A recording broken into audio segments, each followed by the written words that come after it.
Abbaan Aliyyiitii fi harmeen boonaa akkasumas fannisii fi haati warra isaa guyyaa jiini boonaa boru maleektaanii kana kan imala gamaa daamaa deemuuf qophaa'aa turan.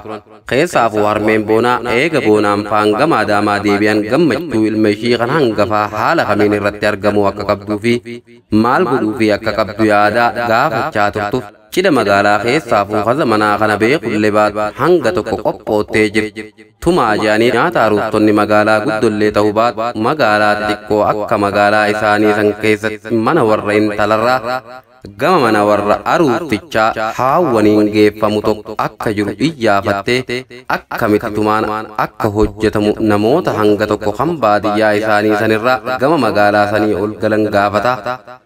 Achumaan magaalaa sanitti hojjetuu feenan hay ilmi keeni fuudhe ati maa wajjinkit haadha intalaatu fiduu qabaa bar jennaanin yeroodhaaf haati intalaatis haati ilmaatis anuma jettee itti himteetti walumaan tumaasan hojjechuu fi jalqaban.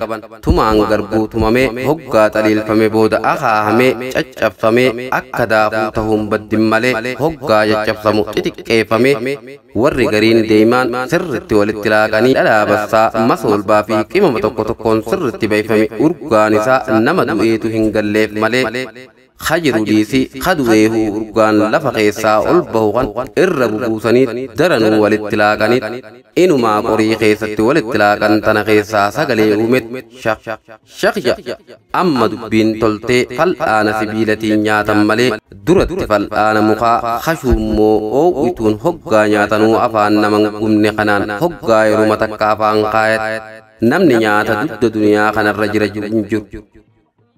Aadaa akkasii Oromoo qofaa qaba. Rabbi faranjii tana hin dhageessisin malee warri gariin damma dhabuuf sukkara jiraa osoo hin ta'in sukkara hurraadhaan dhadhaa waliin godhan. Tumaa maal fakkaatu kana godhaniit nuti akkamitti nyaata akkanatti tolu kana aruustotaaf takkaa hin godhin jechaa ofumaa buggaafatte harmeen boonaa baadiyyaa isaanii yaadana buuttee cidha baadiyyatti yeroo baay'ee godhaa ture yaadataa. Haa ta'u malee garuu baadiyyaan isaanii tumaa godhuu baattus irra baay'een baadiyyaa biraa sirrumatti godhan. Garuu baadiyyaan takka takka aadaa irraanfattee jirti fakkaata. Ta'us garuu har'a harmeen boonaa bartee jirti. Seera kana cidha lammaffaa baadiyyaa isaanii keessatti ta'u irratti tumaan akka argamuu qabu sammuu ishii keessatti murteessitee jara ishii waliin tumaa hojjeteef galatoonfataa gama baadiyyaa deebi'e. Aanani tuttuu tokkos aruuftota obaasuuf harkatti qabattee baraarii ganamaa qoranii gama adaamaa deemuuf galgalaan qophii xumuratan. Abbaan Aliyyiitis akka duraanii sanitti harawaaca martotti harawaachatuun baddin malee harawaachateetuma baala muuzatii naqaarratee gama adaamaa ol kutan. Fannis xiyyas haadha mana isaa fudhatee moluu mataa isaa ta'usoo waa irra hin dibin walakkiftusan gubbaan koofiyallee ta'uu baatu manzaraa ija gurguddatu tokko suuqee imaletti fufan.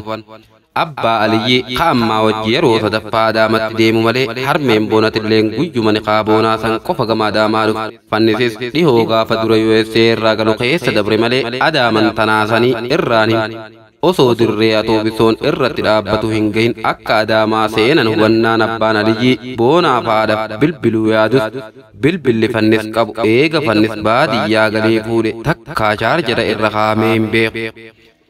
Hogguma buune bilbilaaf jechaa bu'anii bakka telefoona maallaqaatiin bilbilan takkaa nambara boonaa baafatanii bilbilanii boonaa eegaa jiran.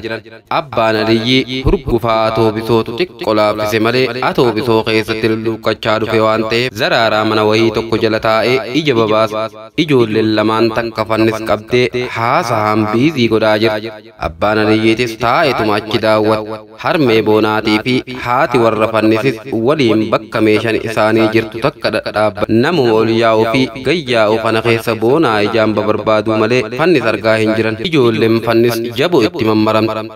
Yoo abbaa Aliyyiitii ijoolleen Ameerikatti wal beekaniif taa'a tokko duuban suutaas dhufeet hofoo fannis tana gama duubatiin tiisha harka keenyan akka hattuu ta'e hubate abbaan Aliyyii lafaa je'eetuma takkuma tarkaanfatee fannis bira gahe.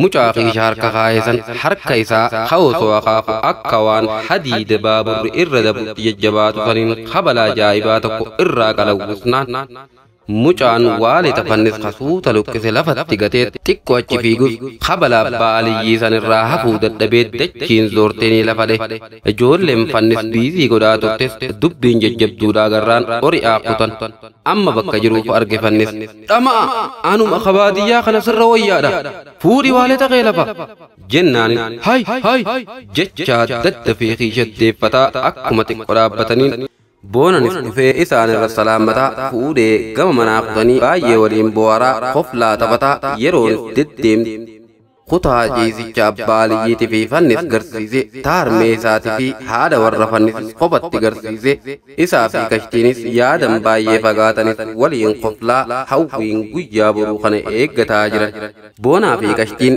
guyyaa gaa'ila isaanii gahuudhaaf baay'ee sardamaa guyyoota fi ji'oota qofa osoo hin tahin waggoota dabarsanis halkan amma keessa jiran kana malee boru guyyaan guyyaa gammachuu boonaa fi kashtiiti guyyaa aaliyoollaan firaa fi hiriyaan xiqqaa fi guddaan bahanii boonaa fi kashtii dabalanii boonaa fi kashtiinis guyyaa gammachuu isaanii kana gahuuf akka nama barri dhumee barri haaraan seenuuf sa'aa laallachaa jiru hoggaa sa'aa godarraa takka achi millatan halkanirraa sa'aan jaha geessee jirti fakkaata yoo guddate sa'uma torba qofaa hafaaf kanaaf hirriiba malee bulanii guyyaa silaa gammaduu qaban san mugaatidhaan akka hin dabarsine rafuu akka qaban waliif himaa gama kutaa hirriiba isaanii seenan.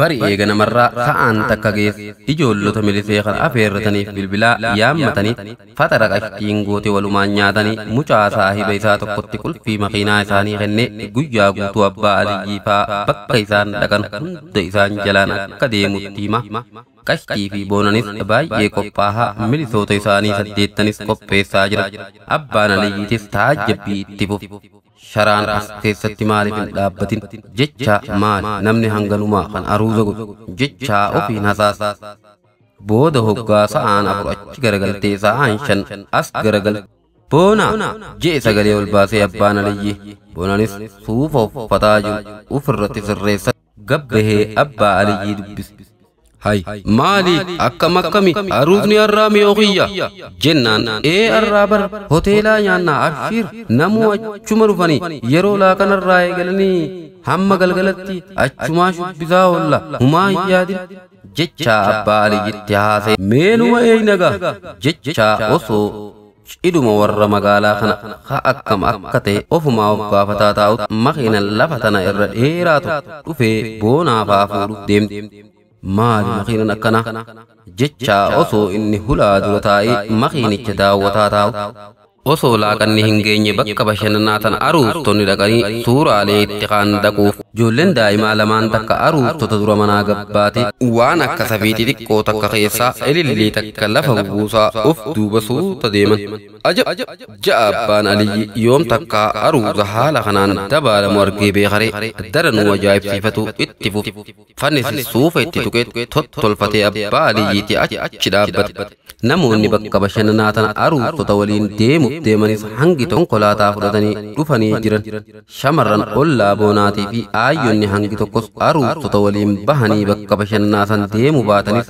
aruustota baasanii bakka hoteelaa san deemuuf tottolfatanii dhufanii lafa guutanii jiran osuma abbaan aliyyii taa'ee daa'imman ilillii buusaa deemu kana daawwatu hoggaa boonan harka qabatee suuta gabba'uu eegalan aayyonni harka dhahaa heellee eegalan dubbiin ziiz jette abbaan aliyyiitis nama gubbaan achi hiitateet aruustota laaluu feenanis boonaa malee aruustittiin humaa hin mul'atu milisoonni aruustotaatu 8 kamtu keessaa kamii addaan wallaale abbaan aliyyi daranuu ijaan qashtii barbaaduu eegale waan akka goojjoolulaa ta'oorruu keessatti ijaaran tan bifte adii guddoo takkaatu boonaa achiin jira. Abbaan Aliyyi ammas qashtii arguu hin dandeenye as je'eet fannis gaafate. Fannisis abbaa Aliyyitti qoflaat hanga ati natti qoflaa turte sirraa kafaladhenis jecha waanuma tanaatu ishiidha je'eetti himnaan. Maaliyoo eegen shamarran duubaa qabee deemu tun hay ambar hawwillee mana gitaa irra kaa'uuf deemanin see malee edaan tanumaatu ishii maali yaadan akkana jecha aruuttonni bahanii makiinicha lixan. Mucaan isaanis ayyames seenaa jecha isaan fuudhee walumaan kutan. Aruusni tole namni hoteela qabame cabala godhee iddoo taa'umsaa qabatee aruustota eegaa jira. Aruustonnis dhufanii namuu ka'ee nyaata isaanii tartiibaan fudhatan. Abbaan Aliyyiitis taa'eetuma nama kana ajaa'ibsiifatu malee dubbiin booda fannis isaafis nyaata fidee nyaatanii dubraa dardarre ol ka'ee dhiichisa itti fufan. Boonaa fi qashtiinis dhiichisa eegalan. Yeroon qubeelaa haatan geesse qashtiin itti keesse boonanis itti kaaye hoggaa isaan qubeelaa ol qabanii nama agarsiisaa gajjechaa quba wal dhungachaa walitti kaahan abbaan Aliyyi taajjabuu hin dhiifne. Inni qubeelaa tanuma jaarsi bitee fi suuta manatti itti kaa'atu san beeka malee tanama duratti ol qabanii walitti kaahan tana takkaan agara. Ja'a abbaan Aliyyi osuma namuu dhiichisaa aruuttota dabaalaa jira. Dukkanaahee jira. Dirgin billixiin godarra tarreeffamte guyyaa haalan hin mul'atu. Abbaan Aliyyi hoggaa ol je'ee ilaalu kunoo maaliyoo raammoo halkaniittu akkana ta'ee as ba'e isumaa jeefannis itti qoflaa jiru. Yeroon keeka muranis geessee jirti fakkaata. Keeka muruu eegalan yoo abbaa Aliyyiiti wanni amma murantun faaya wahii kan bareedinaaf achi kaanse haatu. Hoggaa qashtiin qubaan keeka kana fuutee boqoo boona irratti dibde arrabaan irraa arraabdu abbaan Aliyyi ta'a ajaa'ibsiifannaa takka qofla keessaa fuudhu. Boonanis akkasuma goonan siboo numa ijoollummattee akkam ijoolleen maali akkana gochuun ja'a abbaan Aliyyi harka afaan irra kaayatee way ajab jechaa.